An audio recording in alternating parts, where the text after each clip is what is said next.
I'm going to put my disclaimer in there again one more time. You're listening to the Hard Times Guy. And if you haven't figured this out yet, the Hard Times Guy is opinionated. This little disclaimer just says that what I'm telling you is based on years of experience and observations. It's not chiseled in stone. I think it's right. I think the information I'm giving you is correct. But, it may not be. So, draw your own conclusions about it.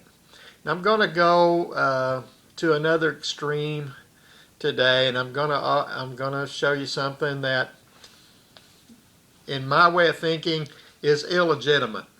And I've tried to really dumb this down so that it would be easy for you. And when you first see this, you're going to say, what the heck is he doing? But hopefully before we get done with it, it'll make sense to you. Most of the time, a legitimate offering of items of choice by an auctioneer, all the items are similar. They've got several different ones.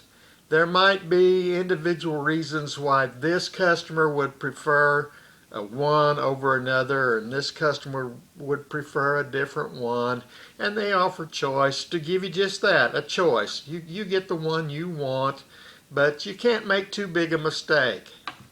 And I don't have a lot of problem with that. And that was kind of like the examples that I gave in the last video. Those are the kind of examples that I gave. The other extreme to that is where the items aren't similar, or if they are similar, they still have a vastly different value.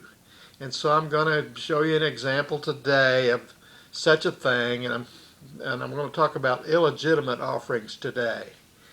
You might look at this, and I don't know how well you can see it, but all these items are pretty much dissimilar. Some people, without further close examination, would say, yeah, all those are pretty much the same thing. They're about the same size, they're about the same color, and they have pretty much the same function. So we can understand selling choice on that. What's your problem, Luke? Well, here's my problem. These are all pretty much the same thing. They are pieces of United States paper money, currency. The problem with them is they aren't all the same value. For instance, the first one. Some of you might recognize this.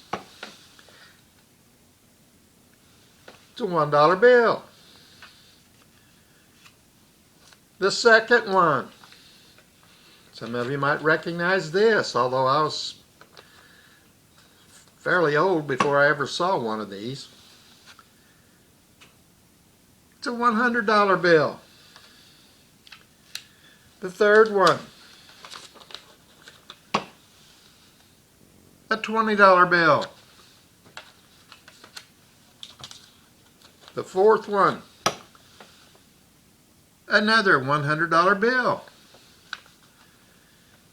And finally the last one,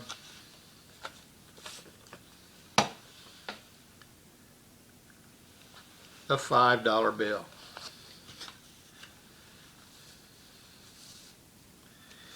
And you might say, where are you going with this? Doesn't even make sense. But this is the kind of thing, and of course these are, most people understand the difference in these. The difference between a $1 bill and a $100 bill is immense. But there are people who don't know the difference. I got a 2-year-old great-granddaughter. If I offered her choice of one of these, she might take any one of them. Who knows which one she'd take, because she has no way of understanding that the $100 bill is far superior than the $1 bill. So she'd just take one of them at random. I give you this example because auctioneers do this all the time. They put 5 items on the table. They offer you a choice. 2 of the items maybe have significant value more than all the others, but then there's one up there or 2 that are absolutely nothing compared to what some of the others are worth. And they offer choice as if there really is a choice. And then, of course, if I was selling these choice on these, probably in a legitimate auction, people are going to bid, I don't know, just depends on what kind of margin they want to work with, but they're going to bid, up to $99 and still be okay and take choice and take the 2 $100 bills, and they can make $1. Most people want a bigger margin than that, but you can find out what they're willing to work with by selling currency like this. Somebody got the bid, for instance, for $55. They come up, they look these over. They're going to take the $200 bills. They're going to say, these are the 2 I want. I want these 2. And they tell them what their bid number is. And they go off, and now they offer choice on the remaining 3, a 20, a 5, and a 1. And that's how it goes. But the potential here, and the auctioneer in situations like this very often, they act like they're all the same. And whenever somebody gets the bid, they say, take them all. And what they're doing with their clientele is they're putting them in a position, if they don't have a lot of knowledge about what they're buying, or some of them, this is the first auction they've ever been to. They're at this auction because grandma's stuff's selling. And I want to go to the auction where they're selling grandma's stuff. And the auctioneer puts a bunch of stuff out there, and one of them's something that they remember from a child that grandma had. It's worth $3, and it's up there with something that's worth $300. So that gives that person an opportunity to make a terrible mistake. And they do it. And in my way of thinking, when an auctioneer does that, it's criminal. Now, it isn't criminal. There's no auction place going around and saying, boy, this is a really illegitimate choice that you offered these people, and you've given them an opportunity to make a terrible mistake, and somebody's going to. It's just like stealing their money. So hopefully I've illustrated by this rather obvious example using real currency the principle of what I'm talking about when auctioneers abuse how they use selling choice. And you say, Luke, well, that surely doesn't happen very often. I'm going to tell you it happens all the time. I can think of stories over the years, some worst case scenarios where somebody got choice. The bid was $275. The person that got choice went up there, didn't know what they were doing. There was one of these things that they really liked, and they took the one they liked, and you could buy at Walmart for $10. It's a piece of Mexican pottery. Any place that sold that kind of thing, it was worth about $10, and there was a Bennington crock with some really good cobalt markings on it, and some advertising from some place on the East Coast in the early 1800s, and it's what drove the bid up. But this woman liked that little crock. She went up there and got it. It's a terrible mistake. And they offered her the example, and I guess they thought, well, she's 21 and old enough to know better than to do something like that, and no one said a thing. Some of the crowd gasped. Another example that I saw real recently. within the last year, I think. I don't know. I wished I'd have done my research and so I could tell you the name. There's a brand name of the thing I'm going to mention that I think there's more than one company that makes them, but there is one company that makes these, and most of them are made by this company. What it is, it's a machinist chest. It's about that long, about that tall, about that deep. It's got a lid that lifts up and down and locks. They're usually made of golden oak. They've got brass escutcheons and handles and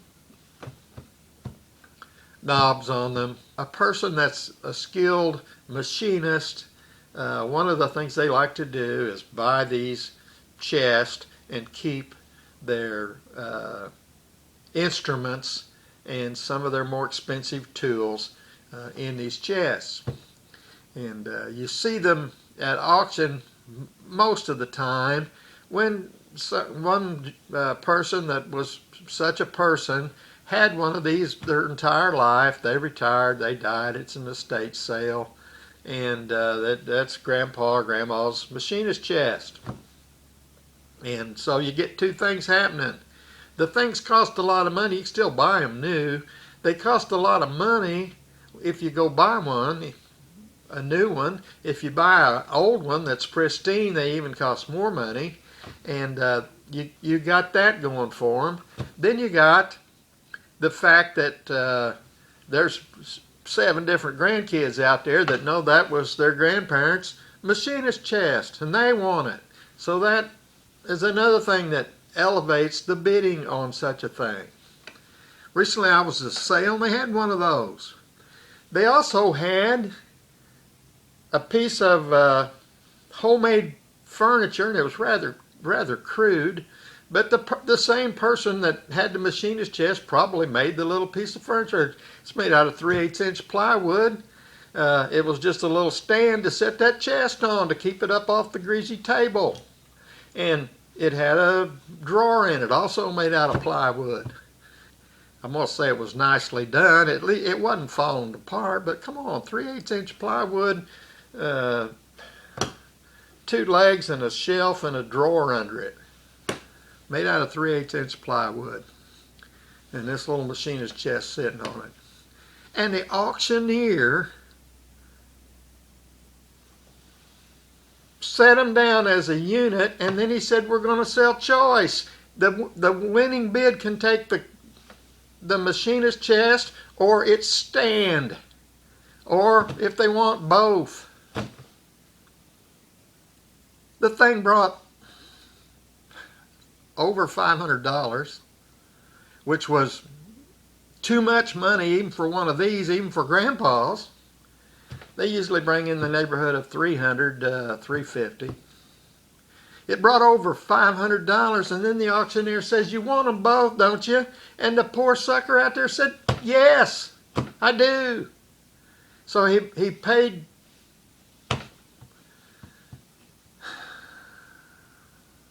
$80% more for the machinist chest than he would have if it hadn't been for the sentimental value. And then he bought a $15 stand, and he paid the same amount for it because an auctioneer offered him an opportunity to make a mistake like that. Well, that gives us another example about, in the next video we're going to look at yet another way that auctioneers use their option to sell choice that's different from the first 2 examples I've given you. Then I'm going to talk about what we, the auction goer, can do about it. And I don't mean what we can do to get them to change what they do. They're not going to change what they do. You know, each auctioneer has his own way of doing it. He has his he or she has their own reason for believing that their way's a good way or the best way, and they really don't care what we think. But we don't have to just go along with what they do either. There's things that we can do, strategies that we can take that take advantage of what they're doing, or at least protect ourselves from what they're doing.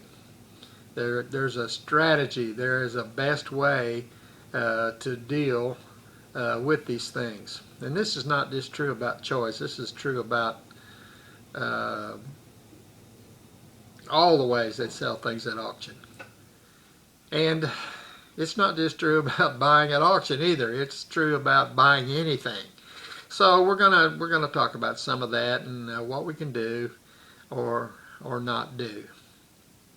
I took the drawers out of this thing to look it over. See that these drawers they were made out of some kind of a laminated board, and some of them are starting to come apart, the bottoms of them coming off. I may have to put new bottoms in more than one of them.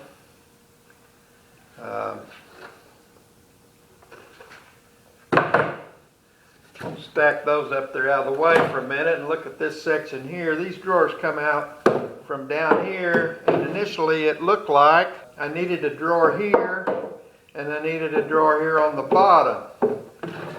Now I'm starting to think that there never was a drawer there.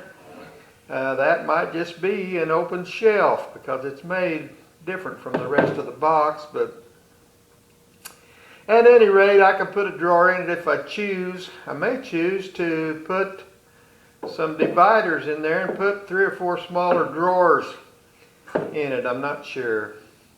Over on the other side, these 5 drawers came out, and you can see that on the bottom of some of them got the same situation. They're coming apart. That's not going to last, so I'm going to have to put new bottoms in, looks like at least 6 of these drawers.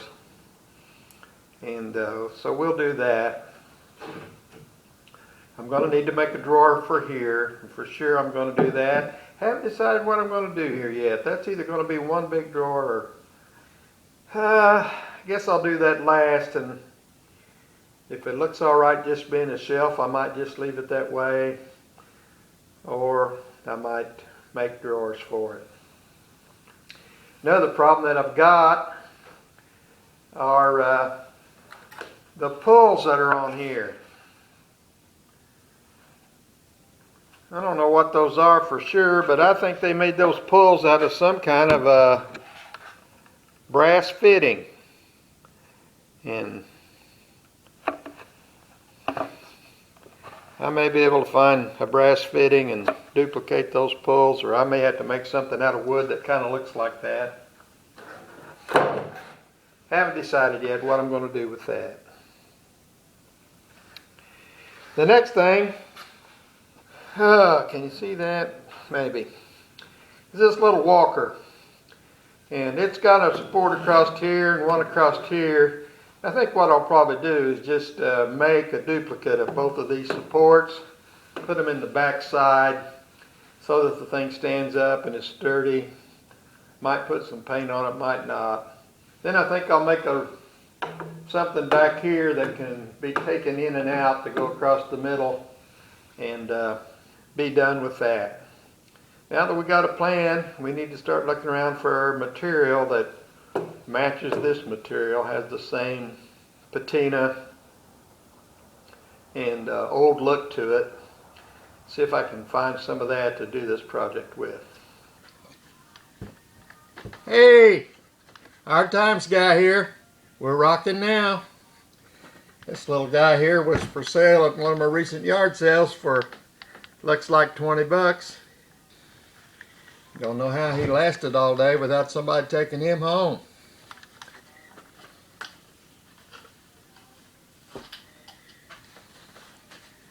If you haven't done it already, subscribe to my channel. Like this video. If you're on Twitter or Facebook, Share it with those folks. Appreciate it. Hard Times Guy.